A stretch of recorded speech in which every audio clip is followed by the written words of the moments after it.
श्री स्वामी समर्थ सगळ्यांना. तर माझ्या बहिणीनं टी व्हीला लावलेली गाणी, त्यामुळं बघा इकडं माझा भाव आणि इकडं त्याचं बघून ओजू माझी डान्स करायला लागलेली. मग काय मी पण ह्यांचा डान्स बघत बसलेली. इकडं चालला होता हिचा स्वयंपाक बनवायचा.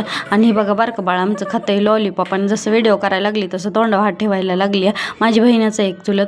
नंतर इकडं बघा मामाच्या पुरी तर खिडकीच गाठून बसलेल्या. त्यांच्या मोबाईलला रेंज नव्हती त्यामुळे खिडकीत जाऊन बसल्या होत्या.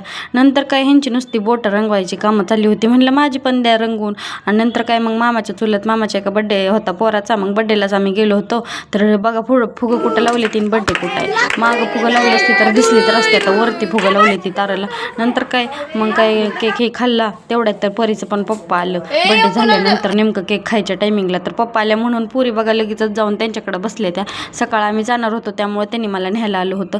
मग काय सकाळी मस्त असं आवरलं, आंघोळही केली, सगळ्यांनी नाश्ताही केला आणि आम्ही चाललो होतो कोरेगावला. आता तुम्ही म्हणसाल कोरेगावला कशाला चाललंय, तर माझ्या मम्मीचे वडील आहेत ना, माझा आजोबा, त्यांचं ऑपरेशन झालं आहे मुतखड्यावरचं. त्यामुळेच आम्ही सगळे चाललो होतो. आमच्यासोबत मम्मी पण होती. आणि मग काही गाडीवर बसलो सगळेजण आवरूनही आणि निघालो आम्ही कोरेगावला जायला. आणि हॉस्पिटल तर एवढं मोठं होतं ना, भरपूर मोठं होतं हॉस्पिटल. मग काही पुरींला आतमध्ये येऊन देत नव्हती त्यामुळे परीचं पप्पा बाहेर थांबलं होतं घेऊन. आणि नंतर मग आम्ही भेटलो सगळेजण. आणि हे बघा माझ्या हातात जी बाटली आहे ना, त्यातच आहे ती स्टोन सगळं काढून, म्हणजे छोटे छोटे तुकडे करूनच काढले ती. आणि नंतर मग आम्ही घरी आलो भेटून सगळ्यांना. आणि आम्ही डायरेक्ट औंधलाच निघालेलो. तर बाय बाय, भेटू पुढच्या ब्लॉगमध्ये.